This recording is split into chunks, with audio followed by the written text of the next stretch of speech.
Galileo Galilei, nos pronunciamos la sentencia.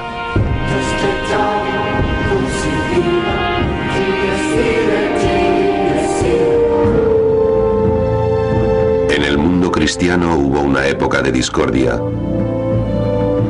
Tuvo lugar entre la Reforma protestante y la Iglesia Católica Romana, que pedía sumisión total a su dogma, apoyada por la violenta actuación de la Inquisición.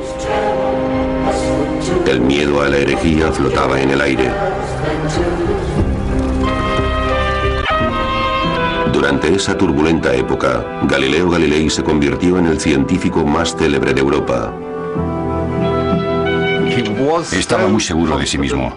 También era un brillante escritor, era tremendamente inteligente. Si hay alguna persona de la que se pueda decir que ha creado la ciencia moderna, ese es Galileo. Sus primeros experimentos fueron esenciales para los físicos modernos y sus observaciones revelaron nuevas verdades sobre el universo.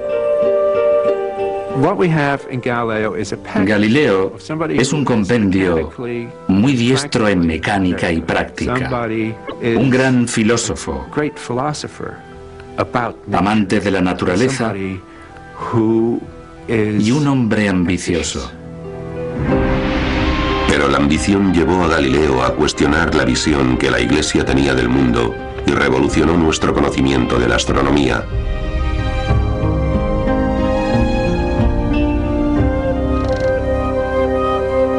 Irónicamente, Galileo era un ferviente católico y entregó a su hija Virginia a la Iglesia.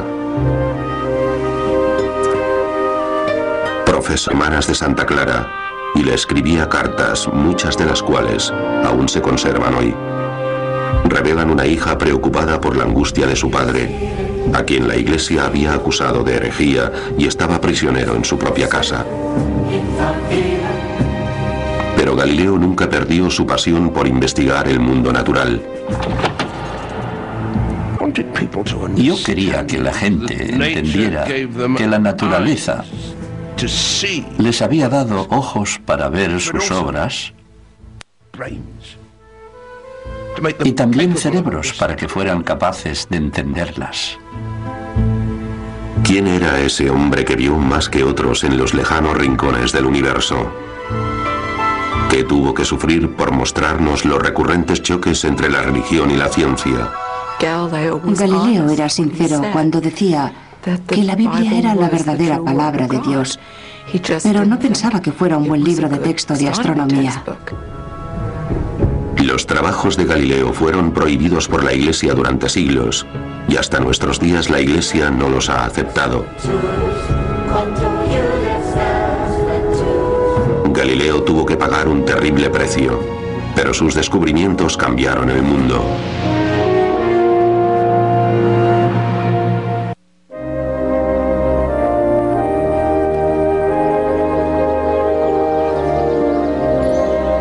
Galileo nació en un mundo en el que cada mañana se reafirmaba la creencia común de que el Sol se movía alrededor de la Tierra.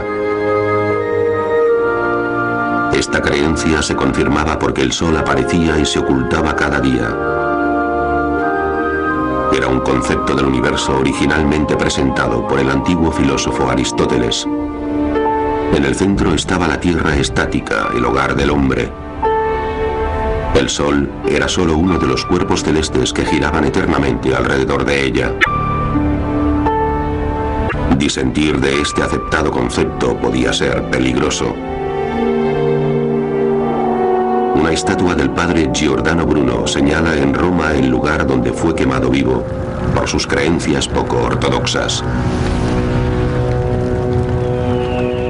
El Vaticano consideraba que la astronomía debía ser considerada obra de Dios.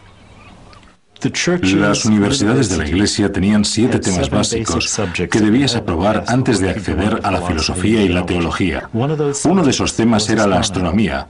Estudiar las estrellas era una forma de evadirse del mundo, entrar en un mundo que era más trascendente, un mundo que era bello, un mundo que era eterno.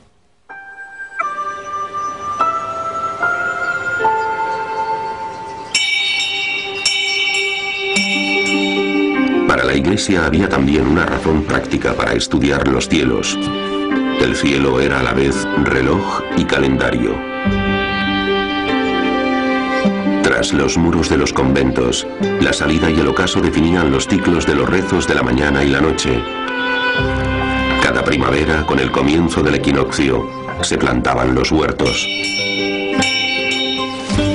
El solsticio de invierno anunciaba la Navidad, y las fases de la luna señalaban exactamente la fecha de la Cuaresma y de la Semana Santa.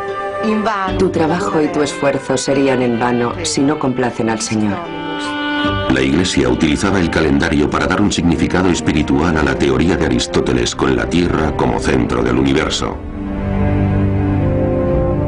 Las imágenes para impartir teología eran muy usuales. La Tierra no del universo, sino que está en el fondo del universo. Solo el infierno está más abajo.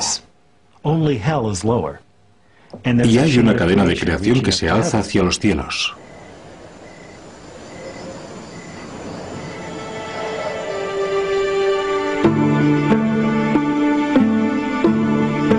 Cuando era joven, Galileo estuvo considerando la idea de ser sacerdote. Sin embargo, en 1581 ingresó en la Universidad de Pisa como estudiante de medicina. El programa educativo de Pisa habido por los jesuitas de Roma. Incluso los diagramas de los libros de texto de anatomía de Galileo tenían que ser aprobados por jesuitas. Galileo dejó la medicina después de pocos meses y empezó a matemáticas. Entre los muchos escritos que dejó, hay un elocuente tributo al poder de las matemáticas para iluminar el mundo. El universo puede ser entendido si se aprende y se coge el alfabeto con el que está escrito, es decir, el lenguaje de las matemáticas, triángulos y círculos, sin las cuales sería imposible, humanamente imposible, entender una sola palabra. Sin ellas, deambularíamos por un oscuro laberinto.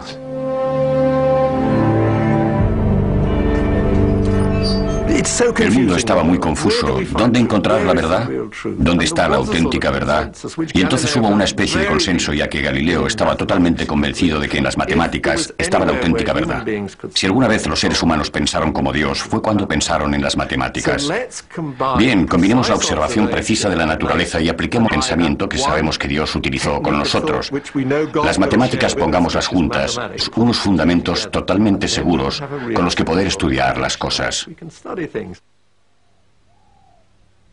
Galileo realizó sus estudios matemáticos en la Universidad de Padua, a 60 kilómetros de Venecia, lo suficientemente lejos para estar libre de la influencia de los jesuitas y de su oficialmente aprobado programa. Padua tenía su propia universidad. Fue fundada en 1222 por estudiantes disidentes. No estaba dirigida por un rey o un papa.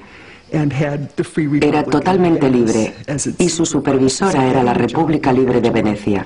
Por eso, conseguir una plaza en Padua era lo más cercano a conseguir la libertad académica, tanto en Italia como seguramente también en toda Europa. La ciudad de Venecia estaba unida a un transbordador y en aquella ciudad era donde el joven profesor pasaba muchos días festivos. Leo empezó una relación con una mujer veneciana llamada Marina Gamba.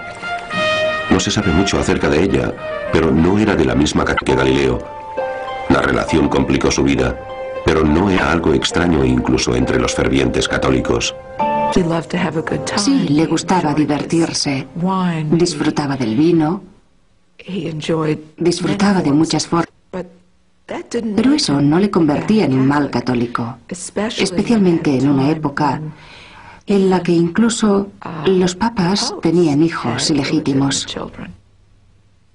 Galileo tuvo 3 hijos ilegítimos. La mayor, Virginia, nació en 1600.